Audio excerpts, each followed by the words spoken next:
ماں باپ جو ہیں اپنے بچوں کو انسپائر کر رہے ہوتے ہیں، اور استاد اپنے شاگردوں کو انسپائر کر رہا ہوتا ہے، اور ہر شخص کے اندر کوئی نہ کوئی انسپریشن تو ہوتی ہے، اور بچے انسپریشن لیتے ہیں، شاگرد اپنے انسپریشن لیتے ہیں، ان کو قوت عمل کو، قوت فکر کو تحریک ملتی ہے شاگردوں کو استاد کو دیکھ کر، بچوں کو اپنے والدین کو دیکھ کر، ہر محلے کے اندر، گلی محلے کے اندر چھوٹا جو ہے بڑے سے کوئی نہ کوئی اس طرح کی تحریک حاصل کر رہا ہوتا ہے۔ تو جو شخص کسی کو دیکھ کر اللہ کی طرف جا رہا ہے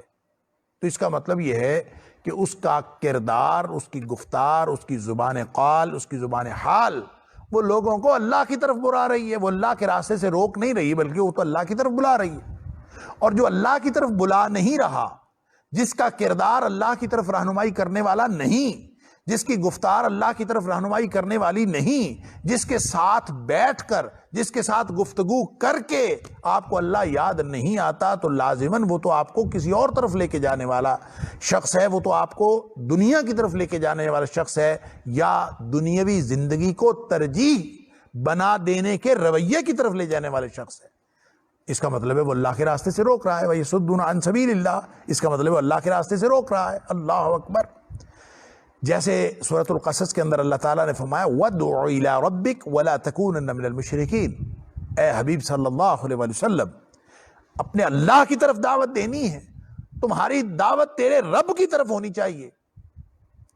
وَلَا تَكُونَنَّ مِنَ الْمُشْرِكِينَ، اور مشرکوں میں سے نہ ہو جانا۔ اس کا مطلب یہ ہے کہ ہر شخص بنیادی طور پر داعی ہے، اس کو دیکھ کر، اس کو سن کر، اس کے رہن سہن کو دیکھ کر، اس کو محسوس کر کے، اس کے ساتھ بیٹھ کے، اس کا ساتھ حاصل کر کے لوگ کوئی نہ کوئی اس سے اثر تو لے رہے ہیں، اور جو وہ اثر لے رہے ہیں اگر وہ اللہ کی طرف ہے تو اس کا مطلب ہے آپ کی دعوت اللہ کی طرف ہے، اور اگر وہ اثر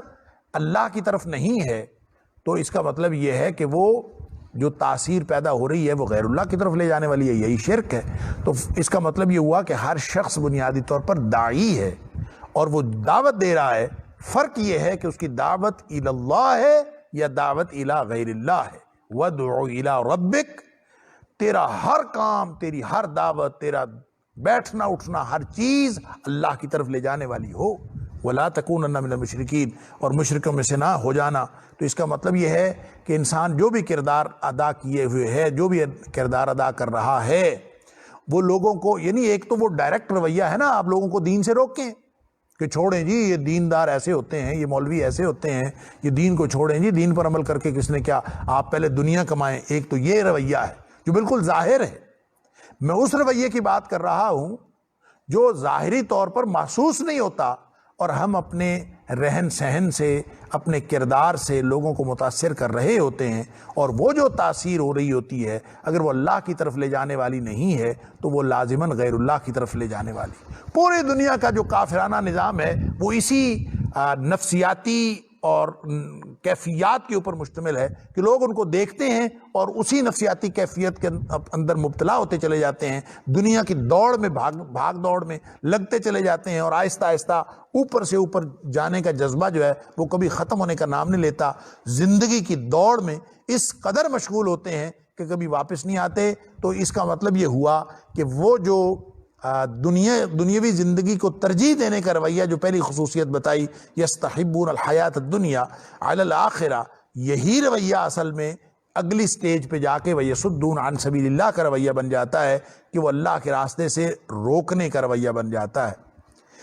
وَيَبْغُونَهَا عِوَجًا، اس کی ٹیڑھ چاہتے ہیں، کجی چاہتے ہیں۔ یہ بھی ایک ایسا رویہ ہے جو دراصل انسان کو اللہ کے دین سے لوگوں کو برگشتہ کرنے کا سبب بنتا، کہ لوگ یعنی انسان ایسی کوئی بات کر بیٹھتا ہے جو لوگوں کو اللہ کے دین سے دور لے جاتی ہے۔ بعض اوقات دین کے احکام کے اندر ایسی نکتہ آفرینیاں انسان کرنا شروع کر دیتا ہے، قرآن کے اندر، نبی کریم صلی اللہ علیہ وسلم کے فرامین کے اندر، نصوص کے اندر ایسی باتیں کرنی شروع کر دیتا ہے کہ جو، اور اس میں سے ایسی مین میخ نکالتا ہے، ایسی نکتہ آفرینیاں کرتا ہے کہ جو لوگوں کو اس کے مفہوم کے تعین کے بارے میں اشتباہ کی طرف لے جاتی ہیں اور شکوک و شبہات پیدا کرنے کی طرف لے کے جاتی ہیں، گویا کہ وہ اللہ کے سیدھے رستے کے اندر ٹیڑھ تلاش کرنے کا کام کر رہا ہے۔ لہٰذا کتنے ہی لوگ ہیں جو لغت کی بنیاد پر، کتنے ہی لوگ ہیں جو اپنی دانش کی بنیاد پر، اپنی فکر کی بنیاد پر وہ لوگوں کو اللہ کے دین کی تشریح اس طرح کی سمجھا رہے ہیں کہ وہ دراصل اس کے اندر ایک ٹیڑھ پیدا کر رہے ہیں، ایک کجی پیدا کر رہے ہیں، اور چاہے وہ دانستہ کر رہے ہیں اور چاہے وہ نادانستہ کر رہے ہیں۔ اس میں وہ تحریف کا رویہ جو یہود و نصارہ نے اپنایا کہ اس کے اندر تبدیلی کر کے اس کے اندر ٹیڑھ پیدا کر لینا، اس کے اندر لفظی تبدیلی یا معنوی تبدیلی، جس کو اللہ تعالیٰ نے فرمایا یحرفون الکلم عن مواضعہ یا یحرفون الکلم من بعد مواضعہ، یعنی لفظی تحریف بھی کرتے ہیں اور معنوی تحریف بھی کرتے ہیں، وہ بھی دراصل یبغونہا عوجا میں آتا ہے کہ اللہ کے رستے میں، اللہ کے دین میں ایک ٹیڑھ اور کجی پیدا کرنا، اور پھر اس کے اندر اس کی نکتہ آفرینیاں مفاہیم کے اعتبار سے خود اپنی رائے سے ایسی چیزیں اس کے اندر داخل کر دینا جو عملی طور پر ایک سادہ دین اسلام کو ایک گورکھ دھندا بنا کے رکھ دیں اور لوگوں کو عملی طور پر اس کے اندر بہت سارے اشکالات پیدا کر دیں۔ ایسی جو مشکل اور پیچیدہ قسم کی بحثیں ہیں اور جو عوام الناس کو سمجھانا، یہ بھی دراصل اللہ کے راستے میں ٹیڑھ پیدا کرنے کے مترادف ہے کہ آپ عوام الناس کے سامنے ایسی چیزیں رکھ دیں جو ان کو دین کی تفہیم میں سہولت دینے کی بجائے ان کے لیے پیچیدگیوں کا باعث بنے اور وہ لوگ بجائے دین کے قریب ہونے کے دور ہوتے جائیں۔ تو یہ بھی یبغونہا عوجا کہ اس کے اندر وہ ٹیڑھ اور کجی چاہتے ہیں، یہ بھی اس کا ایک مطلب ہو سکتا ہے۔ تو یہ جو تینوں باتیں یہاں پہ بتائی گئی ہیں، ایک تو یعنی وویل للکافرین ہے، انکار، ایسا کفر جس کے اندر یہ تین خصوصیت ہوں، کیا کہ دنیا کی زندگی کو ترجیح ہے آخرت پر۔ اللہ اکبر، آخرت کوئی ترجیح نہیں، آخرت برباد ہوتی ہے ہو جائے، دنیا بننی چاہیے۔ وَيَصُدُّونَ عَن سَبِيلِ اللَّهِ، اور اللہ کے راستے سے روکنے کا رویہ جس کی میں نے عرض کیا، اور تیسرا وَيَبْغُونَهَا عِوَجًا، اس کی ٹیڑھ چاہنا۔ فرمایا یہ تین کام ایسے ہیں کہ جو شخص یہ کر رہا ہو اولئک فی ضلال بعید، یہ تو پھر دور کی گمراہی میں ہے۔ اللہ، یہ وہ غلط رویہ ہے، یہ وہ دوسرا رویہ ہے، یہ ہے وہ ظلمتوں اور اندھیروں کا رویہ جو جس کی سزا جو ہے وہ اللہ کریم دنیا میں بھی دیتا ہے اور آخرت میں بھی دیتا ہے، اور دوسری طرف وہ ہدایت کا رویہ ہے جس کے لیے ظلمات سے یعنی اندھیروں سے نور کی طرف لانے کے لیے اللہ تعالیٰ نے اپنے انبیاء اور رسول بھیجے۔ پھر فرمایا کہ وَمَا أَرْسَلْنَا مِن رَّسُولٍ إِلَّا بِلِسَانِ قَوْمِهِ، نہیں بھیجا ہم نے کوئی بھی رسول، وَمَا أَرْسَلْنَا مِن رَّسُولٍ، نہیں بھیجا ہم نے کوئی بھی رسول، الا مگر بِلِسَانِ قَوْمِهِ، وہ اپنی قومی زبان میں وہ آ کے دعوت دیتا ہے، الا مگر بِلِسَانِ قَوْمِهِ، اپنے قوم کی زبان کے اندر دعوت دینے والا بن کے آیا، لِيُبَيِّنَ لَهُمْ، تاکہ وہ واضح کر دے ان کے اوپر، اس لیے کہ ان کی زبان میں بات کرے گا تو واضح ہوگا۔ فَيُضِلُّ اللَّهُ مَن يَشَاءُ، پس اللہ جس کو چاہتا ہے گمراہ کرتا ہے، وَيَهْدِي مَن يَشَاءُ، اور جس کو چاہتا ہے ہدایت دیتا ہے، وَهُوَ الْعَزِيزُ الْحَكِيمُ، اور وہ بڑا ہی غلبے والا اور بہت حکمتوں والا ہے۔ اب یہ اللہ تعالیٰ ہر نبی کو اللہ تعالیٰ فرما رہا ہے کہ ہر نبی کو ہم نے اس کی قومی زبان کے اندر بھیجا، کیونکہ نبی اکرم صلی اللہ علیہ وسلم سے پہلے جتنے بھی انبیاء آئے وہ کسی نہ کسی قوم کی طرف آئے، لہٰذا جس قوم کی طرف آئے اسی قوم کی زبان کے اندر اللہ تعالیٰ نے ان کو وحی عطا فرما دی، جیسا کہ تورات جو ہے وہ عبرانی میں تھی، اسی طرح انجیل جو ہے وہ بھی عبرانی میں تھی، اور یہ یعنی ان زبانوں میں کہ جو جس قوم کی زبان تھی اسی قوم کی زبان میں اللہ تعالیٰ نبی بھیج دیتا تھا، دعوت سمجھ میں آتی ہے اسی قوم کی زبان۔ لہٰذا اس سے ایک تو یہ اصول سمجھ میں آتا ہے کہ اگر کسی کو تعلیم واقعتاً دینا ہو اور اگر واقعتاً تبدیلی مقصود ہو، اگر واقعتاً رہنمائی دینی ہو، تو کبھی بھی ان کو غیر زبان میں دعوت نہیں دی جا سکتی، دعوت ہمیشہ انہی کی زبان میں ہوگی تو وہ مؤثر ہوگی۔ تو اللہ تعالیٰ نے جتنے بھی نبی بھیجے، اللہ تعالیٰ فرماتا ہے کہ جتنے بھی نبی ہم نے بھیجے وہ ہم نے اسی قوم کی زبان کے اندر بھیجے تاکہ وہ ان کے کلچر کو بھی سمجھیں، ان کی زبان کو بھی سمجھیں اور ان کے مسائل کو بھی سمجھیں، معاشرے کی نبض پر بھی ہاتھ رکھیں اور وہ رہنمائی کا وہ فریضہ سر انجام دیں جس ہمہ جہت فریضے کے لیے اللہ تعالیٰ نے ان کو بھیجا ہوتا ہے۔ لہٰذا پہلی امتوں میں تو یہ بڑا آسان تھا کہ چونکہ ایک ایک قوم کی طرف نبی آئے تھے تو قومی زبان کے اندر آ کے وہ دعوت دیتے تھے اور یہ کام چلتا رہتا تھا۔ اب یہ جو نبی اکرم صلی اللہ علیہ وسلم تشریف لائے ہیں، تو نبی اکرم صلی اللہ علیہ وسلم کسی ایک قوم کی طرف تشریف نہیں لائے. نبی کریم صلی اللہ علیہ وسلم تشریف لائے ہیں عالمگیر طور پر تمام جہانوں کے لیے. وما ارسلناک الا رحمۃ للعالمین، اور فرمایا وما ارسلناک الا کافۃ للناس، آپ کو ہم نے بھیجا ہے ساری انسانیت کی طرف. اللہ اکبر. اب ساری انسانیت میں کوئی ایک زبان تو ہے نہیں، وہ تو بے شمار زبانیں ہیں، بے شمار بھانت بھانت کی بولیاں ہیں. لہٰذا ان ساری بولیوں کی طرف بیک وقت وہی تو نازل ہو نہیں سکتی تھی. اب اس کے لیے اللہ کریم نے جو زبان پسند فرمائی اور جس زبان میں اللہ تعالیٰ نے نبی اکرم صلی اللہ علیہ وسلم کو وحی نازل فرمائی، وہ عربی زبان ہے، عربی مبین. اس کی دو وجوہات ہیں، ایک تو یہ جنت کی زبان ہے عربی، اور دوسرا یہ کہ یہ جو اولین مخاطب قوم تھی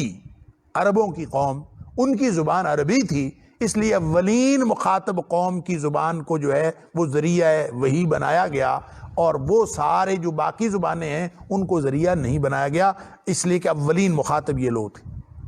اب دیکھیں، ایک تو یہ ہو سکتا تھا، دو کام ہو سکتے تھے. ایک تو یہ کہ ہر وحی جو بھی وحی آتی وہ مختلف زبانوں میں آ جاتی،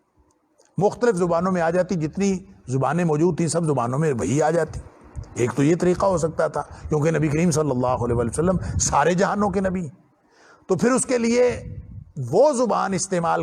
کیا جانا، کیونکہ نبی کریم صلی اللہ علیہ وسلم صرف انسانوں کے نبی تو نہیں،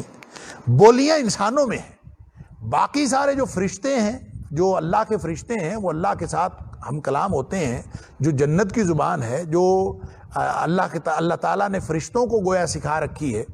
وہ تو ایسے ہی معلوم ہوتا ہے کہ وہ تو ساری زبان عربی چلتی. لہٰذا ایک تو یہ جنتی زبان ہونے کی وجہ سے،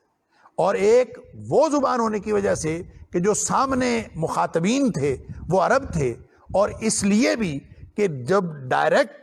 پہلے اولین مخاطبین وہی کو سمجھ جائیں گے تو پھر وہ پوری دنیا کو سمجھا سکیں گے. اس لیے کہ جب کوئی شخص یا کوئی قوم وہ کسی بات کی تفہیم حاصل کرتی ہے، ان ورڈز کمیونیکیشن جب ہوتی ہے، جب کوئی قوم حاصل کرنا چاہتی ہے تو اس کے لیے ضروری ہے کہ وہ اسی زبان میں حاصل کریں جس زبان کو وہ سمجھ رہے ہیں. البتہ جب بعد میں کسی اور کو سمجھانا ہے تو کسی اور کو سمجھانے کے لیے وہ زبان بھی استعمال کی جا سکتی ہے جو دوسروں کی زبان ہو. پھر کسی کمیونیکیشن کا کوئی اور موڈ بھی اختیار کیا جا سکتا ہے. لہٰذا اولین زبان یہ جو وما ارسلنا من رسول الا بلسان قومہ کا جو مصداق ہے نبی اکرم صلی اللہ علیہ وسلم کے سامنے، چونکہ قومیں بے شمار تھیں، اس لیے ان بے شمار قوموں کی زبانوں میں نبی یعنی وحی دینے کی بجائے ایک عربی مبین میں وحی دے دی کہ یہ ایک تو عربی مبین سیکھنے کے اعتبار سے سارے لوگوں کے لیے آسان کر دی، اور قرآن کو وَلَقَدْ يَسَّرْنَا الْقُرْآنَ لِلذِّكْرِ فَهَلْ مِن مُدَّكِرٍ، اس کو آسان بنا دیا کہ دنیا کا کوئی بھی کسی بھی زبان کو بولنے والا عربی سیکھنے کی کوشش کرے تو اللہ تعالیٰ نے اس کو فطری طور پر آسان بنایا. دوسرا یہ کہ اگر اس کو آپ کنورٹ کریں، کسی بھی زبان میں کنورٹ کر کے ان کو سمجھا سکتے ہیں. آگے جن کو آپ ذمے لگا گئے تھے فَلْيُبَلِّغِ الشَّاهِدُ الْغَائِبَ، ہر موجود شخص وہ غیر موجود شخص تک پہنچا دے، تو اس کا مطلب یہ نہیں ہے کہ وہ صرف اپنی زبان تک اس کو محدود رکھے، بلکہ اس کو دنیا کے کونے کونے میں بولی جانے والی زبانوں تک پہنچا دے. یہ نبی اکرم صلی اللہ علیہ وسلم عالمگیر مشن جو نبوت کا آپ کا تھا، وہ آپ امت کو دے کے اس دنیا سے تشریف لے گئے. لہٰذا یہ امت نے پہنچانا ہے. اور دنیا میں جو بھی زبان بولی جاتی ہے، دو ہی طریقے ہیں، یا آپ ان کو جا کے عربی سکھائیں اور عربی میں سمجھائیں، اور یا آپ ان کو ان کی زبان میں دین سمجھائیں. یہ دونوں میں سے کوئی ایک طریقہ اختیار کرنا پڑے گا. پھر نبی اکرم صلی اللہ علیہ وسلم کا جو آپ کے اوپر نازل ہونے والی وحی ہے اس کا مقصد پورا ہو سکتا ہے. لہٰذا یہ جو فرمان ہے اللہ کریم کا کہ وما ارسلنا من رسول الا بلسان قومہ، اس کا مطلب یہ نہیں ہوتا کہ کسی قومی زبان کی کوئی کسی تعصب کا مظاہرہ کرنا ہوتا ہے، بلکہ فرمایا لِيُبَيِّنَ لَهُمْ، مقصد اس کا یہی ہوتا ہے کہ تاکہ وہ واضح طور پر بات سمجھا دے. اب عربی مبین کو اللہ تعالیٰ نے اس طرح کی زبان بنایا ہے کہ اس کے ذریعے سے اللہ تعالیٰ دنیا کائنات کی ہر قوم کو بات سمجھا دیتا. اور یہ ایک تو عربی زبان کی خصوصیت یہ ہے، دوسرا اس کی ضرورت یہ تھی کہ اولین مخاطب قوم عربی تھی، اس لیے ان کو عربی زبان میں قرآن نازل ہو گیا۔ اب لہٰذا یہ اعتراض نہیں بنتا کہ عربی زبان میں کیوں نازل ہوا اور باقی زبانوں میں کیوں نازل نہیں ہوا۔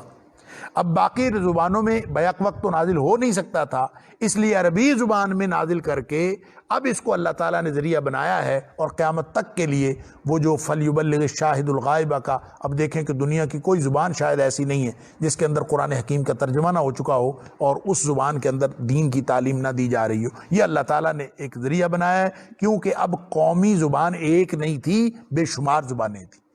جب پچھلے انبیاء آتے رہے نبی کریم صلی اللہ علیہ وسلم سے پہلے، تو وہ ایک قومی زبان ہوتی تھی اور اسی زبان میں وہ آ کے تبلیغ کیا کرتے تھے۔ اب آگے ایک اور بڑی حقیقت، فَيُضِلُّ اللَّهُ مَن يَشَاءُ وَيَهْدِي مَن يَشَاءُ، اللہ اکبر، کہ کوئی یہ نہ سمجھے کہ قومی زبان میں نبی آ جائے گا تو پھر ہدایت لازم ہو جائے گی۔ نہیں، نبی اپنا کام کرتا ہے، وہ صرف بات پہنچاتا ہے۔ وَمَا عَلَيْنَا إِلَّا الْبَلَاغُ الْمُبِينُ، ہمارے ذمے تو پہنچا دینا ہے۔ اور نبی سارے کے نبی کریم صلی اللہ علیہ وسلم فَذَكِّرْ إِنَّمَا أَنْتَ مُذَكِّرٌ، آپ تو نصیحت کر دیں، آپ ان کے اوپر صرف نصیحت کرنے والے ہیں، لَسْتَ عَلَيْهِمْ بِمُسَيْطِرٍ، آپ ان کے اوپر کوئی داروغے نہیں ہیں۔ لہٰذا نبی جو ہے وہ صرف پہنچاتا ہے، ہدایت دینا اللہ کا کام۔ لہٰذا کسی قوم کی زبان میں اگر وہی نازل ہوتی رہی قومی زبان میں، تو اس کا لازمی مطلب یہ نہیں ہے کہ وہ ہدایت پا جائیں گے۔ لہذا عربی زبان پر کوئی اعتراض کرنے والا یہ نہیں اعتراض کر سکتا کہ عربی جو عرب ہیں، عربی بولنے والے، وہ تو ہدایت پا جائیں گے، اور جو اجمی ہیں، غیر عربی جو ہدایت پانے والے نہیں ہیں، وہ جو عربی زبان بولنے والے نہیں ہیں، وہ ہدایت نہیں پا سکتے۔ تو یہاں پہ قانون بتا دیا کہ ہدایت کا تعلق قومی زبان ہونے کے ساتھ نہیں ہے۔ لہذا آپ دیکھ لیجئے دنیا میں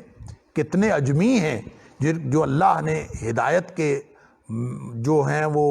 منارہ نور بنا دیے اور پوری دنیا کے لیے وہ ہدایت کے سمبل بن گئے، اور کتنے عربی ہیں، ابو جہل کو عربی نہیں آتی تھی، اور کتنے لوگ ہیں جو عربی جاننے کے باوجود جاہل کے جاہل رہے، کافر کے کافر رہے، اور گمراہ کے گمراہ رہے۔ لہذا عربی جاننا یا نہ جاننا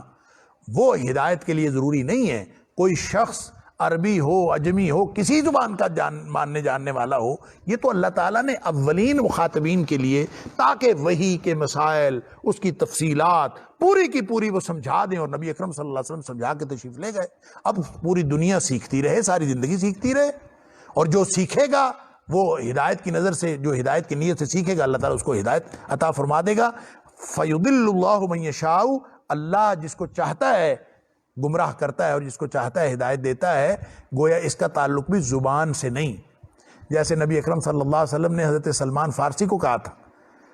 اللہ اکبر، فارس کے رہنے والے، فارسی بولنے والے، وہ ڈھونڈتے ڈھونڈتے نبی اکرم صلی اللہ علیہ وسلم کو کس طرح پہنچے۔ اور بخاری شریف کی حدیث ہے غالباً کہ نبی اکرم صلی اللہ علیہ وسلم نے فرمایا کہ اس کی قوم کے، سلمان فارسی کی قوم کے لوگ ایسے ہیں کہ اگر ایمان ثریا ستارے پر بھی ہو تو وہ اس کو ڈھونڈ لائیں۔ اللہ اکبر، یعنی اس کا تعلق گویا ہدایت کا تعلق کسی عربی اور اجمی کے ساتھ نہیں ہے۔ ہدایت کا تعلق اپنی لگن سے ہے، اپنے اس کوشش اور محنت سے ہے کہ جو شخص ہدایت حاصل کرنا چاہتا ہے اللہ تعالیٰ اس کو ہدایت نصیب فرما دیتا ہے، چاہے وہ اجمی ہو چاہے عربی ہو۔ اس اعتبار سے کوئی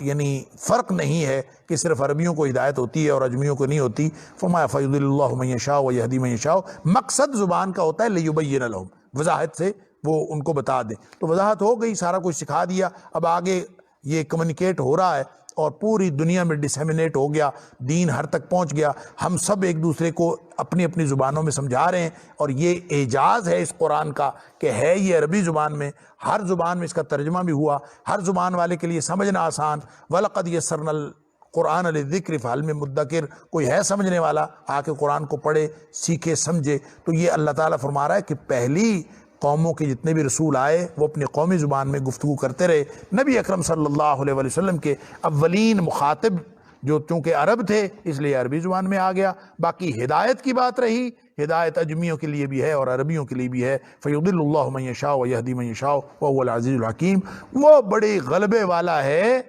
اور حکمتوں والا بھی وہ ہے۔ بات یہ ہے کہ جتنی بھی حکمتیں آپ ڈھونڈ لیں کہ عربی زبان میں قرآن نازل ہوا، اس کی کتنی حکمتیں آپ ڈھونڈ لیں گے، آپ جتنی مرضی حکمتیں ڈھونڈ لیں، اصل حکمتیں اللہ کو معلوم ہیں، وہ جاننے والا ہے ساری حکمتوں کا۔ وَلَقَدْ أَرْسَلْنَا مُوسَىٰ بِآيَاتِنَا أَنْ أَخْرِجْ قَوْمَكَ مِنَ الظُّلُمَاتِ إِلَى النُّورِ۔ اب دیکھیں یہ جہاں تک آیت نمبر 4 تک یہ قرآن کا ایک عمومی جو مقصد نزول بتا دیا، نبی اکرم صلی اللہ علیہ وسلم کا مشن بتا دیا، اب تاریخ کا حوالہ دیا جا رہا ہے آیت نمبر 5 سے آیت نمبر 17 تک، اور اس میں خصوصیت کے ساتھ جو ذکر ہے پہلے آیت نمبر 5 سے 8 تک حضرت موسیٰ علیہ السلام کا ہے، پھر اس کے بعد آیت نمبر 9 سے 17 تک سارے انبیاء کا بطور وحدت کے ایک ذکر ہے کہ سارے انبیاء کا بنیادی نقطہ جو نقطہ دعوت ہے یعنی توحید وہ بھی ایک تھا، اور اس طرح سے بھی وحدت انبیاء کا ذکر کیا گیا ہے اور انبیاء اور رسول کی وحدت کا تذکرہ ہے، اور دوسرا یہ کہ کردار کے اعتبار سے بھی سارے انبیاء اور رسول ایک جیسے تھے، اور ان کا تذکرہ آیت نمبر 9 سے 17 تک۔ تو یہ گویا یہاں پہ ایک تاریخ کے حوالے کے طور پر حضرت موسیٰ علیہ السلام کا ذکر اور باقی انبیاء کا ذکر کیا گیا ہے۔ فرمایا وَإِذْ قَالَ مُوسَىٰ وَلَقَدْ أَرْسَلْنَا مُوسَىٰ، اور جب ہم نے بھیجا موسیٰ علیہ السلام کو بِآیاتِنَا، اپنی نشانیاں دے کر، یعنی موسیٰ علیہ السلام کو کون کون سی نشانیاں دیں؟ بے شمار نشانیاں دیں، جو تورات کی آیات ہیں، ایک تو وہ آیات ہیں جیسے قرآن کی آیات ہیں، تو ان کو بھی جملے اور فقرے نہیں کہا گیا، یہ بات بھی پہلے میں عرض کر چکا ہوں کہ قرآن کی آیات کو بھی جملے اور فقرے نہیں کہا گیا، بلکہ یہ آیات ہیں، نشانیاں ہیں، ایک ایک جملہ نشانی ہے، اس لیے ان کو آیات کہا گیا۔ اسی طرح تورات کے جتنے جملے فقرے تھے وہ بھی نشانیاں تھیں، اور دوسرا وہ نشانیاں تھیں، وہ معجزات تھے جو اللہ تعالیٰ نے حضرت موسیٰ علیہ السلام کو عطا فرمائے۔ کچھ تو معجزات وہ تھے جو حضرت موسیٰ علیہ السلام سے ذاتی طور پر سرزد ہوتے تھے، تو وہ نشانیاں تھیں۔ پھر اس کے علاوہ وہ نشانیاں بھی تھیں جو ان کی قوم میں ظاہر ہوئیں، یعنی فرعونیوں میں کوئی بات ظاہر ہو جاتی تھی، پھر وہ حضرت موسیٰ علیہ السلام کے پاس آتے تھے، دعا کریں، حضرت موسیٰ علیہ السلام کی دعا سے وہ چیز ہٹ جاتی تھی، تو وہ بھی نشانیاں۔ تو اس طرح کہتے ہیں کہ 9 نشانیاں تھیں جو حضرت موسیٰ علیہ السلام کو عطا ہوئیں، یعنی 2 تو بڑی نشانیاں تھیں، ید بیضا اور عصا، یعنی آپ عصا پھینکتے تھے سانپ بن جاتا تھا، اور آپ اپنی بغل سے ہاتھ نکالتے تھے وہ چمکتا ہوا نکلتا تھا۔ یہ تو 2 معجزے تھے جو نبی اکرم جو حضرت موسیٰ علیہ السلام کو اللہ تعالیٰ نے ڈائریکٹلی عطا فرمائے تھے، اور وہ جب ان دوسروں کو دکھانا مقصود ہوتا تھا وہ عصا پھینک دیتے تھے، اور اللہ کے حکم سے وہ چلتا ہوا سانپ بن جاتا تھا، دوبارہ پکڑتے تھے وہ پھر ویسے ہو جاتا تھا۔ اور دوسرا یہ کہ آپ اپنا ہاتھ اپنے گریبان میں ڈال کے اپنی بغل میں ڈال کے باہر نکالتے تھے تو وہ چمکتا ہوا نظر آتا تھا اور بغیر کسی تکلیف کے، تو یہ بھی ایک نشانی تھی۔ ان 2 کے علاوہ 7 اور نشانیاں تھیں جو مختلف طرح سے اس قوم کے اندر ظاہر ہوئیں، ظاہری طور پر حضرت موسیٰ علیہ السلام کی نبوت کی صداقت کی نشانیوں کے طور پر، جس کے اندر کہتے ہیں کہ ان کے اوپر طوفان آئے، قرآن میں ذکر ہے، اور ٹڈیاں ان کے اندر آ گئیں، مینڈک ان کے اندر آ گئے، خون ان کے اندر آ گیا، یعنی مختلف قسم کی اس طرح کی وبائیں ان کے اندر پھوٹتی رہیں، اور آفتیں آتی رہیں، بلائیں آتی رہیں، پھر حضرت موسیٰ علیہ السلام کی دعا سے وہ ختم ہوتی رہیں۔ اسی طرح قحط ان کے اوپر پڑا، اسی طرح پیداوار میں کمی ان کے اندر ہوئی۔ تو یہ کل 9 نشانیاں تھیں جو ان کے اوپر آتی رہیں۔ تو اللہ تعالیٰ فرماتا ہے کہ وَمَا أَرْسَلْنَا وَلَقَدْ أَرْسَلْنَا مُوسَىٰ بِآيَاتِنَا، موسیٰ علیہ السلام کو ہم نے کتنی نشانیاں دے کر بھیجا، اور ان نشانیوں کا مقصد کیا تھا؟ أَنْ أَخْرِجْ قَوْمَكَ مِنَ الظُّلُمَاتِ إِلَى النُّورِ، وہی مقصد تھا کہ جو پہلے مقصد نزول قرآن واضح ہو گیا کہ لِتُخْرِجَ النَّاسَ مِنَ الظُّلُمَاتِ إِلَى النُّورِ۔ پہلی آیت میں فرمایا اے حبیب صلی اللہ علیہ وسلم، یہ کتاب ہم نے اس لیے نازل کی ہے تاکہ آپ لوگوں کو اندھیروں سے نکال کر روشنی میں لے جائیں۔ تو موسیٰ علیہ السلام کی طرف ہم نے جو نشانیاں نازل کی تھیں، ان کو جو جن نشانیوں کے ساتھ بھیجا تھا، چاہے اس سے مراد تورات کی آیات ہیں جو علمی نشانیاں تھیں، یا اس سے مراد وہ نشانیاں ہیں جو فزیکلی اللہ تعالیٰ نے ان کو عطا کی تھی، معجزات تھے، وہ 9 نشانیاں، ان سب کا مقصد بھی کیا تھا؟ ان اخرج قومک من الظلمات الی النور۔ موسیٰ علیہ السلام کی دعوت کا مقصد بھی وہی تھا جو نبی اکرم صلی اللہ علیہ وسلم کی دعوت کا مقصد۔ یہ وہی بات ہے جو شروع میں نے عرض کی کہ وحدت انبیاء اور رسل، دعوت کے اعتبار سے بھی اور کردار کے اعتبار سے۔ دعوت توحید کی، کردار شکر کا، یہ ہے پورا مرکزی مضمون جس کو یعنی اس پورے قرآن میں بیان کیا گیا ہے مختلف اسالیب، پوری سورت کے اندر بیان کیا گیا ہے مختلف اسالیب کے ساتھ۔ وَذَكِّرْهُمْ بِأَيَّامِ اللَّهِ، یعنی ان کو حکم دیا کہ یہ نشانیاں ہیں اور جا کے اندھیروں سے نکالو ان کو، روشنی میں لاؤ۔ وَذَكِّرْهُمْ، اور ان کو نصیحت کیجئے، بِأَيَّامِ اللَّهِ، اللہ کے دنوں کے ساتھ، بِأَيَّامِ اللَّهِ۔ یہ ہے وہ اصطلاح جو جس کا ذکر میں شروع میں بھی کر رہا تھا کہ آیت نمبر 5 کے اندر اللہ تعالیٰ نے فرمایا ہے کہ وَذَكِّرْهُمْ بِأَيَّامِ اللَّهِ، اے موسیٰ علیہ السلام ان کو آپ نصیحت کیجئے ایام اللہ کے ساتھ۔ اور ایام اللہ کیا ہے؟ اس میں بعض لوگوں نے اس کا ترجمہ کیا ہے وہ انعامات جو اللہ تعالیٰ نے دیے ہیں، اللہ کی نعمتوں کے ساتھ۔ بعض نے ایام اللہ کا ترجمہ کیا ہے کہ عقوبتیں، تکلیفیں اور مصیبتیں ان کے ساتھ، ان کا ذکر کیجئے، جو سزائیں آئیں، جو عذاب آئے، جو آفتیں آئیں سابقہ اقوام کے اوپر، تو ان کے ذریعے سے ان کو نصیحت کیجئے۔ اور یہ خاص طور پر جو قرآن حکیم میں دوسری جگہ جہاں یہ لفظ ایام اللہ استعمال ہوا ہے، سورۃ الجاسیہ کی آیت نمبر 14 کے اندر، وہاں اللہ تعالیٰ نے یہ فرمایا ہے کہ قُلْ لِلَّذِينَ آمَنُوا يَغْفِرُوا لِلَّذِينَ لَا يَرْجُونَ أَيَّامَ اللَّهِ لا يرجون ایام اللہ لیجزی قوم بما كانوا یکسبون۔ اللہ اکبر، تاکہ اس قوم کو بدلہ دیا جائے ان کے کرتوتوں کا۔ تو کرتوتوں کے بدلے کی وجہ سے جو ایام اللہ کا تعلق، یعنی جو ایام اللہ کی امید نہیں رکھتے، اس کے بارے میں وہ یقین نہیں رکھتے، ان کو ڈرائیں کہ تاکہ ان کو بدلہ دیا جائے ان کے کرتوتوں کا۔ اس وجہ سے اس کا ترجمہ بعض لوگوں نے عقوبتیں اور تکلیفیں اور آزمائشیں کی ہیں جو ان کے اوپر آئیں، ان کو سزائیں دی گئیں، اور سابقہ اقوام کی جو تباہی و بربادی کی داستان ہے وہ بھی اس کے اندر شامل ہے۔ یہ بات بھی ہو سکتی ہے۔ تو اصل بات یہ ہے کہ یہ جو ایام اللہ ہے، اس کی اصطلاح کو سمجھنے کے لیے یہ ایام یوم کی جمع ہے، اور یوم کہتے ہیں دن کو، اور عام طور پہ ہم دن کا تعین کرتے ہیں طلوع آفتاب سے لے کر غروب آفتاب تک کے وقت کو ہم دن کہتے ہیں۔ حقیقت بات یہ ہے کہ عربوں میں یوم کا جو لفظ ہے یہ صرف اس خاص وقت کے لیے استعمال لازمی طور پر نہیں ہوتا کہ طلوع آفتاب سے لے کر غروب آفتاب تک کا یہ دن ہے، بلکہ دن ایک وقت کا ٹکڑا ہے، کوئی بھی وقت اس کو یوم کہا جا سکتا ہے، یعنی بعض اوقات 24 گھنٹوں کو یوم کہا جا سکتا ہے۔ اور جیسے ساعہ ایک گھنٹہ یا ایک گھڑی کو کہتے ہیں، کسی خاص وقت کو ساعہ بھی کہا جا سکتا ہے، اور کسی بھی وقت کے ٹکڑے کو ساعہ کہا جا سکتا ہے، اس بات سے قطع نظر کہ وہ شام کی گھڑی ہو یا دن کی گھڑی ہو یا صبح کے اجالے میں ہو یا رات کے اندھیرے میں ہو، اس کو بھی کہا جا سکتا ہے۔ اسی طرح وقت، لفظ وقت جہاں استعمال ہوتا ہے، وقت رات کا بھی ہو سکتا ہے، وقت دن کا بھی ہو سکتا ہے۔ تو اسی اعتبار سے لفظ یوم کو بھی ساعت اور وقت کے مترادف استعمال کیا جاتا ہے عربوں میں، اسی لیے جو یوم اذن ہے، یوم اذن، اس دن،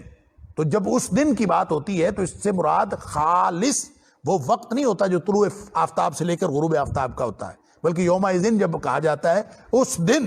تو اس دن سے مراد کوئی بھی خاص وقت ہو سکتا ہے، وہ آنے والا ہو سکتا ہے، مستقبل کا ہو سکتا ہے،